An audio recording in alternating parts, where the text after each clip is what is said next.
performing an original piece that I wrote called I Want to Be a Poet. I want to be a poet. I want to be read by millions and understood by few. I want the voice of my ancestors to strengthen the hue, and without a clue, or a penny in my pocket, or a picture in my locket, or a drip from my faucet, I want to be a poet. I want to paint the town blue, drown it in water to wash away the blood, because all of the men in the mud have been chewed to cut. It's time for a new flower to bud, and I say to my brothers and sisters that I want to be a poet.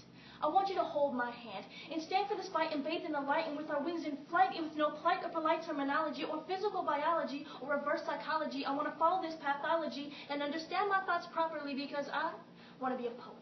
I want to make a statement about racism. Is it a crime to be black?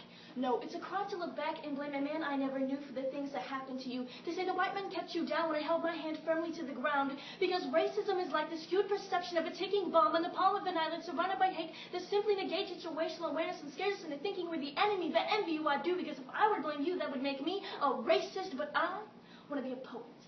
I want every girl and boy to know that the cost of freedom is the knowledge of reading, and greeting every human as your brother and loving him like no other, because tomorrow he might be gone, and in the heart of the song and all that is wrong has been created and debated, but always evaded the real issues that we misuse and deduce that this views of our economy is everlasting, but we should be fasting so that our next generation isn't left unmasking this nightmare right there to determine that this is one life and one knife never sharpened, and a dull blade makes for a poor slave to the mind, numbing never country realities of today, because I want to be a poet.